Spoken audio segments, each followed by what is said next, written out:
welcome back to another episode of Beyond Organised. I have the lovely Monika here with me today. So I'm going to give you a bit of an introduction to who this lovely lady is. So Monika Varela is a Barcelona-based psychologist, mindfulness instructor, and English public speaking trainer. She first encountered meditation at 8 and began a formal practice in 2005, sustaining a Zen path ever since. Sounds lovely. Monika helps people who are stretched thin find their pace again, calmer days, kinder self-talk, and steady habits that fit real life. Her style is warm, practical, and evidence-informed. Think breathwork, mindful routines, and clear boundaries you can keep. Do like the sound of that. Known for making mindfulness natural and accessible to any level, she has also collaborated for 8 years with a public hospital in Barcelona, facilitating mindfulness for oncology patients and their carers. That is quite an introduction. Thank you so much for coming on, Monika. Lovely to have you. It's lovely to be here. Thank you for having me. You are so welcome. I love that you go into these very stressful situations, especially in hospitals and that too. And your whole purpose is to just bring that calm and that peace and just something that is so probably desperately needed in these environments. So I would love to hear what inspired you to get into this field of work. It's a very interesting question. I always knew that I wanted to work with people. And ever since when I was 12, I worked in a kindergarten, and I really enjoyed being with the adults, with the teachers, helping Yeah. out in the kindergarten summer camps, because back then, like 30 years ago, this was allowed, kids like a 12-year-old Yeah. were able to go to a kindergarten. But I remember feeling so much peace in serving and being part of a community of the teachers that I just knew I wanted to work with people. And I loved watching the kids grow. I loved connecting with the kids, watching them learn, I mean. And when I hit 18, I wanted to work in service for people, but I was really lost. And I took a gap year learning German. And then in that gap year, I decided that I would study psychology because I felt that with psychology, you understand the human mind, the emotions, and I would have the option of working as a therapist, which I currently do now. But also back then I was like, maybe I can also work in HR, and that means helping and collaborating with people. So that's why I chose that career path. And then I worked kind of in HR, managing an English academy. But then about 10 years ago, I switched to working one-to-one with coaching clients. And now that I've started as a therapist as well too. Wow. So what made Yes. you decide to switch? Because you were clearly heading one direction. What made you sort of want to head a different direction? Mm, If that's not I too think complicated a question. no, I think, well, when I was in the corporate world, managing English courses, academies, contracts, different companies, putting people schedules together, international people, everything. I loved the connections and the interactions I had with the people, motivating them, being a team leader. But I really needed to slow down, and I was missing the one-to-one conversations that I used to have.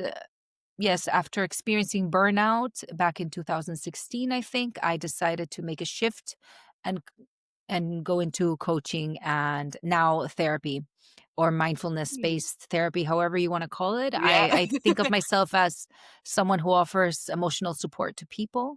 Yeah. Um, yes, and you haven't asked me this, but I do see myself later on working with people and their grief processes. And that's why I go to the hospital to offer mindfulness sessions to oncology patients and their family members. It's something that really grounds me. And people are so grateful to you when you're there with them. Mm, It's beautiful, despite them having difficult moments, you yeah. know. Yeah. That's a precious gift that you're giving Yeah. someone Mm. that is really fulfilling, I'm sure. And I It can totally is. relate to your story as well with leaving the corporate world.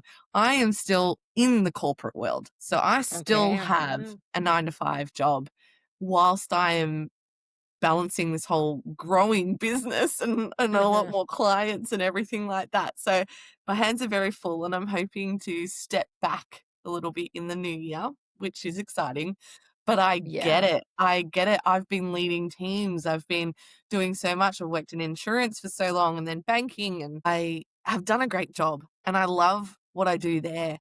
But it's just, I have found my calling with this business and doing this, and this just, every person I help just makes me feel like I'm achieving more and more of my purpose. And I'm sure Yeah. that is the same thing for you too, that you just can't quite put a price on living out almost like your calling or what you feel called to do. Because you're the kind of person that I feel, looking at you through social media and all of that, Mm, you're the kind of person I feel is quite a high achiever, and you could do great at anything that you put your mind to. mm. But this is what is satisfying, and it's really exciting to hear your journey and see that. So you've given a little bit of a breakdown on who you help, but how do you help these people? Well, first of all, I give them space to just feel their emotions when they come to me, whether it's online or in person. I feel I've always done a bit of meditation beforehand, so I've like cleared myself out of my own issues because I'm a mom. I'm a mom of Yeah. two. I'm married. Yep. My kids go to school. We have like so many things going on in life, But I make sure to free myself from what's going on inside me, or to hold space. Free Yeah. myself doesn't mean to ignore them, but to hold space for myself. Then I'm aware that someone else is in front of me, and I give space to them, my full presence. And Mm. when you give your full presence to someone, you just see the other person as Yeah. if they take up more space and expand. And we give permission for those emotions that can't flourish during the day, during their busy lives, to just express themselves in a session. We talk about them. Sometimes the mind is intervening, so we just really do body work in which we feel the body, where the motion is in the body, and we let it just sit there, and we breathe it out together as well. Sometimes with mirroring exercises, or maybe I'll even place my hand on top of the person and just let them feel the motion in their body. And through breathing practices, we just let go of that. That's kind of the emotional breathing part. But Yeah. then there's also the talking part of giving a different perspective. The space with me is no judgment, and I'm incredibly open-minded. So Yeah. I offer deep and profound acceptance to whatever clients will tell me. That And maybe this doesn't happen in the very first session. It's true that we need some you can space and build the more sessions. trust. Yes, Yeah. to build the trust and the container, you Mm. know? But people, well, they say they feel very confident working with me or in a safe space. That's the feedback I always give. And they say, "Oh, I feel I can tell you anything. I can't believe I'm saying this out loud." And Yeah. I feel That's that great. we don't have that many spaces in our society, to just go and talk to someone. Yeah, or the right people. Like, Mm, there's plenty of coaches, there's plenty of psychologists and therapists and all that out there, but when you find one that you know is genuine, that you yeah, know that they actually care about you, they're not just yeah, saying all the words, you feel it, you know that they care, it's priceless. yeah. Like, you can't actually put an amount to that kind of experience and that feeling, and I've even gone through a few psychologists over the years, through abuse and stuff that I've walked through and all of that, and I could always tell pretty Mm, quick, pretty early on, generally in the first session or 2, this person's not right for me, and then I yeah, found one lady that I saw for years because that's she good. just got it and connected, and I'm sure it's the same with the people that you're helping, whether it's in the oncology department or whether you're coaching online or Yeah. whoever it is you're serving, they're gonna sense and know that you genuinely care. So, and that's definitely the feeling that I get from you without you even Oh, having thank to you. say it. So I think it's great. So in your professional opinion, what do you think is the main thing that holds people back from perhaps seeking this help or getting guidance around the mindfulness and the calm and all the things that you teach and help with? Yes, I feel people think that they can do everything on their own, and they grow up, at least I grew up in a society where people thought that going to therapy, getting a coach, or doing a self-development program, that you had to be depressed or incredibly Yeah, you sad, had and issues. they really yes, you had issues. They associated to trauma in your life, Mm, like a big trauma, yeah, and then maybe it's better if no one knows that you're going through hard times, when in yeah. reality, Most we people do grow, go the through them.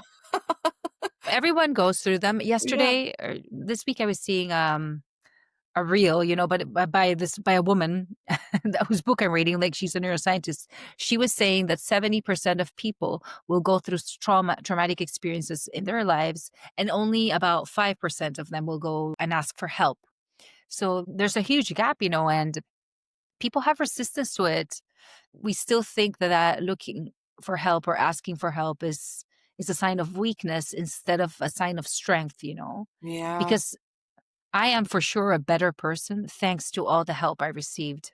I started Yep. going to therapy when I was 15, Same. and it really helped I me. I I Yes, you I too? completely concur. I would not be sitting here talking to you even now, running this Yeah. podcast, having this life, having 4 kids. I mean, the sexual abuse and stuff that I walked through, I never even wanted to have a family. Like, Yeah. and to go through probably the most uncomfortable experience of my life, but the most freeing and healing. I mean, I wouldn't Yeah. have the life I love. I wouldn't have the children I love. I probably wouldn't even have the Yeah. husband I love because I wouldn't have allowed someone to love me. You know, it's just my life, I know, would be drastically different if I hadn't got Wow. the help. And it was, as I said, the most uncomfortable and painful experience at the time. But it was that pain I knew I needed to Yeah. walk through to get to the other side, and I knew I could get to the other side. Yeah. Just have to get there, and I'm sure from what you're seeing from your side of it, you are seeing all the hurt and the pain and the roadblocks and all the trauma, all the I mean, even the people going through the cancer, that's a huge thing, and so many people are going through it these days that it's almost like I feel society is making it seem like having cancer is now just a normal thing, and it's very traumatic, it's very full on, and people should feel safe to be able to talk to someone about it, and what you're providing is invaluable, really. Yes, it is true that, yeah, people are seeing it as a normal thing. And I'm not sure that that's bad, in the sense that we need to at least be able to talk about cancer. I had a client who didn't even want to say the word. She would say, no, no, no, I don't want to say the word. And we worked through that. If a person doesn't want to say the word, or they don't want to talk about it, okay, maybe you don't have to. I mean, I won't make them. But sometimes just calling things by the way they're called, instead of Yeah, saying the face C word, just value. saying, yes, I have a cancer. It just gives it space. And you can now, thanks to science, a lot of people can co-live with their cancer, Mm, and it's okay. But of course, it's a pity, but it is kind of more usual. yeah, Maybe not normal, but usual, that we're no. seeing more people with it.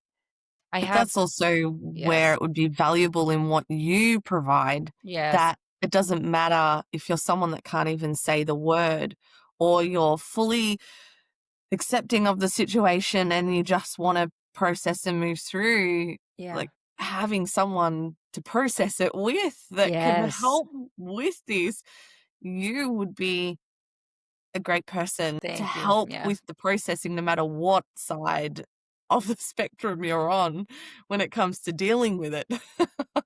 Yes, because everything starts with acceptance first, Yeah. and that's hard, to to accept the diagnosis. It's really it's difficult for the people, for the person I work, for the people I work with, for the families as well. Yeah. And once you accept it, I see that there's like a release in the body.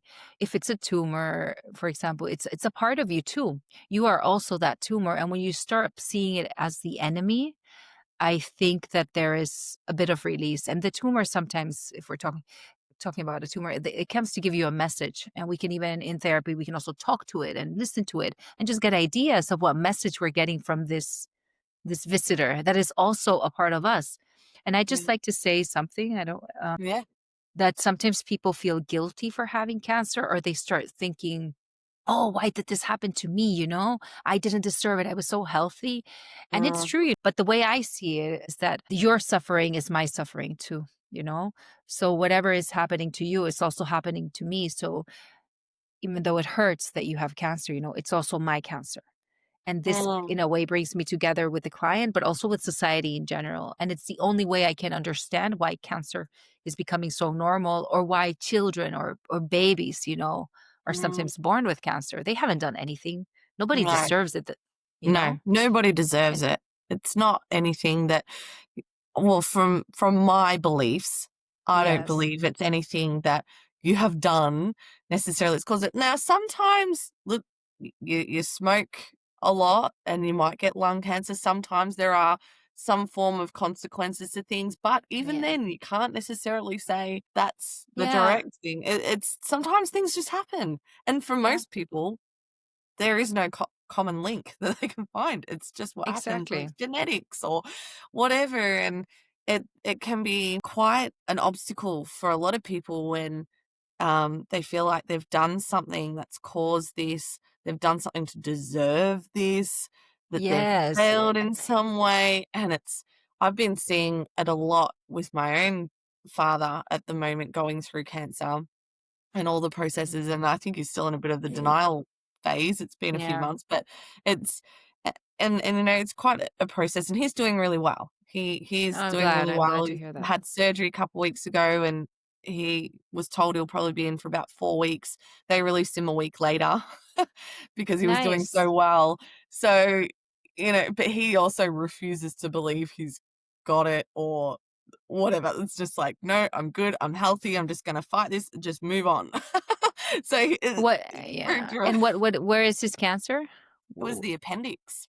Appendix. Wow. Yeah, it's very Okay. rare, and, It's he very had his rare, right? appendix removed and everything, but, yeah, it left a massive mass the size of a like a rock melon Wow. inside of his stomach, and, yeah, he had that all removed a few months ago, and then he just had the full cancer surgery, cleaning everything out, Okay. removing more that they found and all of that recently, so they had to cut him all the way down the abdomen, like, very big Yeah, surgery and that, but yeah, he's just a fighter, and that's he good. refuses to accept that he's even got it really. It's just like, "Okay, just do what we've gotta do, Mm, treat it, yep, let's get back on because I wanna get back on my 10K runs and push-ups and stuff." I mean, mm. he's not a young man, but he's certainly Yeah, more fit than I am.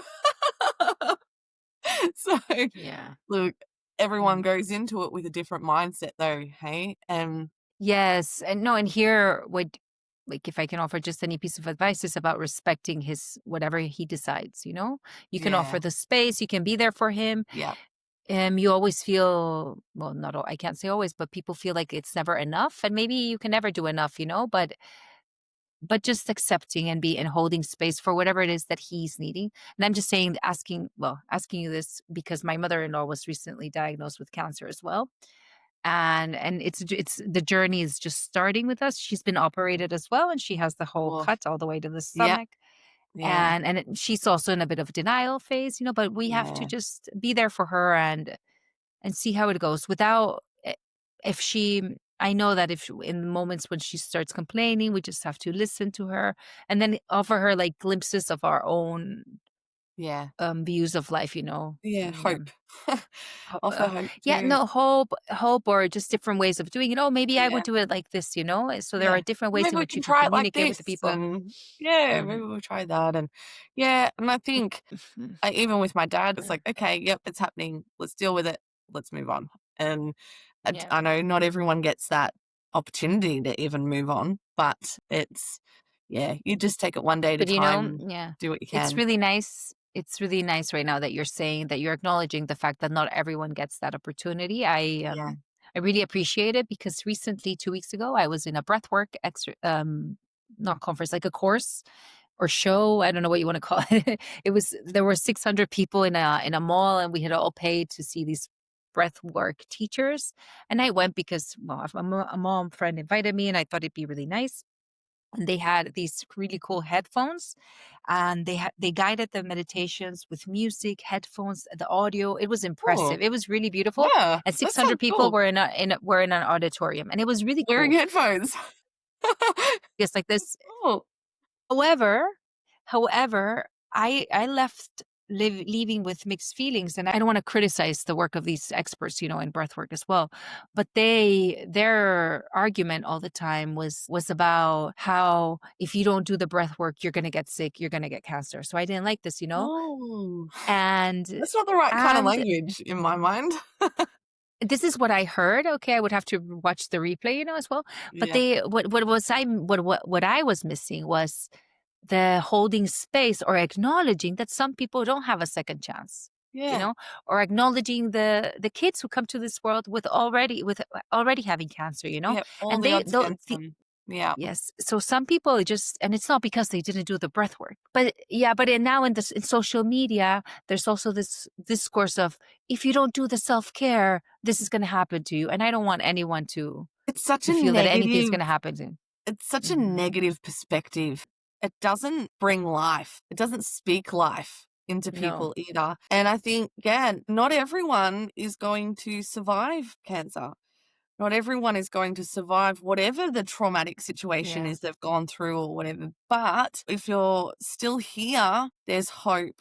And we want to Yes. focus on today and what we can do Yes. today and be moving forward and working towards a future and having hope for a future, but also acknowledging that today's precious. Let's Yes. just appreciate today. And that's my thoughts and that's my opinions. And I'm not saying I'm not an expert at all in this. Like this is your domain more than Mm. anything. But I just feel like if we can maintain a positive outlook and what we can do, what we can control, because so much would be out of your control. So much of it's out of Yes. your control. But what can I control? And a big part of it is Exactly. our mind, and that's what you're doing. I think, like I've said about 10 times already, what you're doing is invaluable. It's priceless because if someone can regain a level of control to a situation they didn't ask for, Yeah. then even if it's just their mindset and their perspective, that is already worth just so much more It because is. all of a sudden you're living again. You're not Yeah. just surviving. And Yes, I really like it. Like, yeah, I like how you frame it, yes. And you've said it really well about just giving people, yes, control to choose what they can control as well, or to yeah, act over what they can control. yeah, yeah, For example, in the hospital, sometimes people can't move, and we take them maybe a mandala for them to color because that if they have the energy, like it depends how sick they are, they can color, or if you just sit them, well, or put them on a bed where they can see the nature, they yeah. can control like, oh, look, I'm looking What they're at the sun, taking how it's in. moving through the day, or what they're Yeah, taking in. And these are yeah, small things yeah, that yeah. gives them hope and connects them to the moment. And it's so, I think, probably even undervalued for someone that's not in their shoes, that doesn't necessarily understand how even, yeah, just being able to look out the window and just, I'm choosing to focus on this thing and that thing. And they're, that might be all the control they've got, but that's Yeah. still better than nothing, right? It's better than not waking up. Look, it's probably a very heavy conversation, what we've been having. And I had no idea which direction it would go, but Mhm. I can appreciate that there will be people listening to this who are walking through it one way or another, whether they've got cancer Mhm. themselves, whether they've got family members with cancer. And I know that's not even your main thing. Like, Mhm. you don't just work in the oncology department, No. you help with mindfulness and that as a whole. So I Yes. don't want people to think that this episode is not relevant to them if they're not walking through it personally either. Um, because what you do is so much more. And given your profession as a whole, what is one thing that you wish more women knew? The meaning they give to experience is what defines their experience. So they are in control of how they react. Yeah. And now I feel like I'm telling the women off sometimes because I know that sometimes you're not in control. You're a little kid. He's going to start putting a Yep. tantrum and you're just going to end up shouting. Tantrums, yeah. So I don't know. But if you're able, when you see that tantrum from your kids, and you're able to take a deep breath and just not overreact over something small that a tiny human being is doing, and just that one deep breath. So that if women knew that with one breath, they can regain control of the situation. That's what I would want them to Mm, know, that they can regain control of any situation with one deep grounding breath. wow. And I just like to say that it's not like that one deep grounding breath. It's like the fact that you practice mindfulness Mm, throughout your day in different mm. moments of the day, So that you're then you have the prepared for that moment. capacity, you're prepared for that moment. It's not like, oh Yeah. yes, now when I get angry, I'm just gonna breathe. No, No, it all it goes doesn't out work the like that. window at that moment. Yes. But if we do practice self-care with mindfulness, we will have the tools to react, to act in a grounded way in those difficult moments. And that's what Yeah, I want to help women with. And we need a safe space just so where we can talk about everything that's going on, put it in little compartments and just have more order in our mind and our emotions and our body. I love Yeah. that. That actually ties in very much with what I do as well in, like, in getting organized, in helping with the Mhm. different areas of your life, whether it's your time, your home, your business, whatever it is, helping get organized so then when life throws those things at you that are out of your Yeah. control, like the tantrums from a toddler, that everything else in your life that you could control is in order to a degree. There's a Yeah. balance.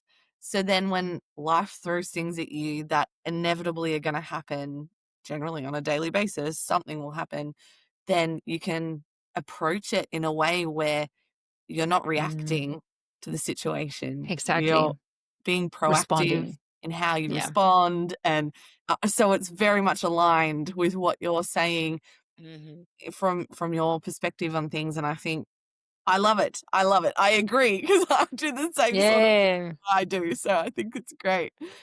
So, we could probably talk forever, and we have talked Yeah. for a bit, and I loved the conversation, so thank you so much, but for everyone who's listening that goes, "I need to connect with this woman," where can they find you? Thank you so much. At the moment, in English, you can find me under the Instagram profile name called Your Joyful Being. Your Joyful Being. I used to post mainly about motherhood, but now I'm posting about general wellness tips that everyone, whether you're a mom, a businessman, or an oncology patient, will benefit from. And you can contact me there. There's a link to my website where you can book a session with me. Lovely. Well, I'll make sure Okay. all the information is in the description there to make it nice and Yes. easy for everyone listening. But thank you so much for taking time out of your day to share Mhm. with everyone today. I really, really enjoyed it. Thank you, Mel. I really enjoyed our conversation too. Thank you.